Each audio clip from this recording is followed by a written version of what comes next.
Aux témoins qui défilent devant vous, vous ne semblez pas défendre l'accusé avec beaucoup de conviction. Je dois dire que la méthode que vous employez me surprend. Elle vous surprend peut-être, c'est pourtant la mienne. Votre honneur, je trouve qu'il n'y a rien d'étonnant dans l'attitude de la défense. Elle ne ferait que perdre du temps inutilement en interrogeant les témoins. Tous ceux qui sont présents savent très bien que l'accusé est coupable. Peut-être. La parole est maintenant à la défense. Merci, votre honneur. Je vous demande l'autorisation de faire venir un nouveau témoin et de lui poser quelques questions. Vous voulez appeler un nouveau témoin? Oui, il s'agit d'un témoin essentiel pour la suite du procès. Allons, votre honneur, ce n'est vraiment pas raisonnable d'appeler un autre témoin. Allez-y, appelez ce témoin de la dernière heure.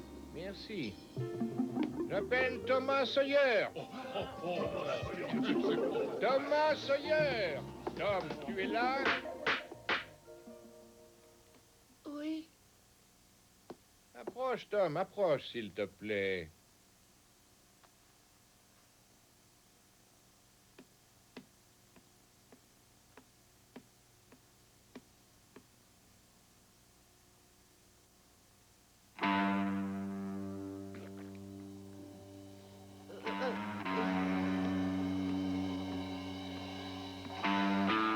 Attention, mais qu'est-ce que tu as, Tom? Rien, je vais bien, très bien. Ne sois pas si inquiet. Tu n'as pas à avoir peur et tu es très brave. Nous le savons tous.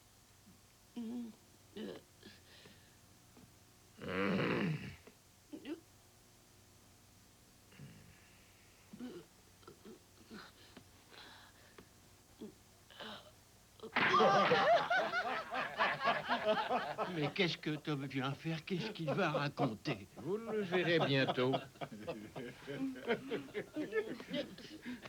Silence! Silence, s'il vous plaît.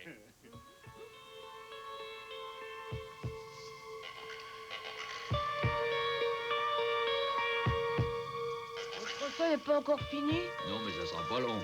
Meuf sera certainement déclarée coupable. D'après ce que tu nous as raconté, tu te trouvais au cimetière avec un ami à toi. Oui, c'est bien ça. Un ami que tu pourrais nommer? Oui, mais lui, il n'y tient pas trop. Bon, alors pour l'instant, ne dis pas son nom. Nous le dévoilerons seulement si c'est absolument nécessaire. Mais je pense que ton témoignage sera largement suffisant. Oh, d'accord. Dans quelle partie du cimetière vous trouviez-vous? On était assez près de la tombe de Moss William. Est-ce que tu pourrais te montrer plus précis? Oh, il devait y avoir la même distance qu'entre Meuf et moi. Et qu'est-ce que vous faisiez là? On se cachait dans le cimetière, au milieu des tombes, parce qu'on avait vraiment très peur. Bien. Alors maintenant, veux-tu raconter à la cour ce que tu as vu exactement cette nuit-là?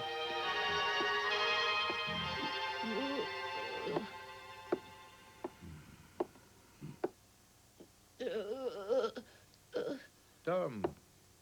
Tom. Nous attendons. Vas-y, raconte. Tu n'as pas à avoir peur. Tu peux tout nous dire. Explique-nous ce qui s'est passé cette nuit.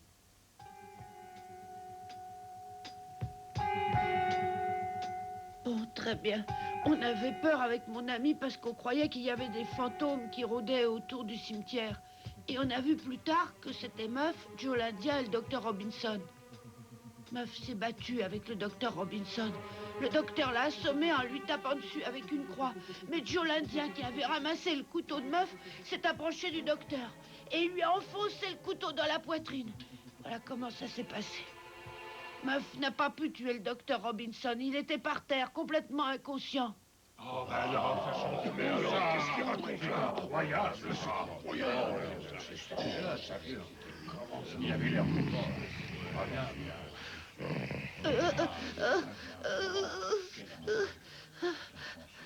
Voilà le coupable. Oui, voilà l'homme qui a tué le docteur Robinson.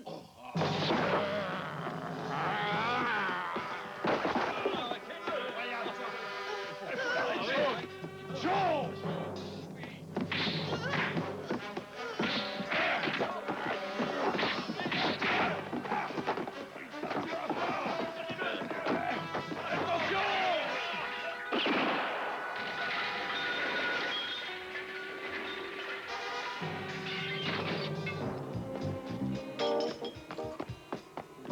Arrêtez-le! Arrêtez-le!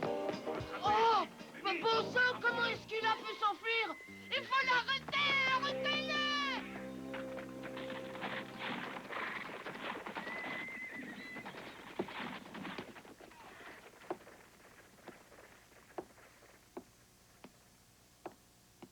Je te demande pardon, meuf. J'aurais pu parler depuis le début pour t'éviter la prison. J'aurais pu raconter au shérif ce qui s'était vraiment passé. Oh, j'ai eu tort, je le sais, mais j'avais peur que Joe me fasse du mal. Tu m'en veux? Oh. Oh. Merci, Tom, merci.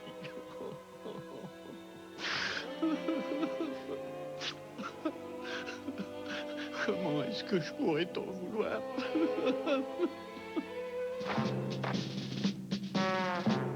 J'avais sauvé Meuf en disant la vérité. Mais Joe l'Indien avait réussi à s'échapper. Maintenant, j'allais avoir peur de lui.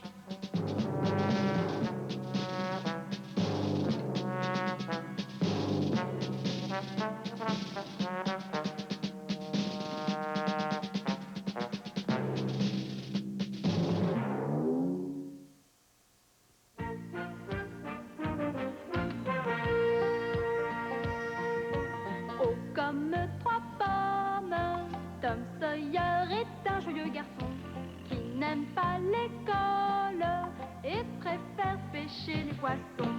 Il a fière allure, les pieds nus, il marche dans la vie, rêvant d'aventure sur les bords du Mississippi. Ses copains, c'est Huckleberry, Joe et Jim et le monde. La maison, c'est Sid et Mary et tante Polly qui croit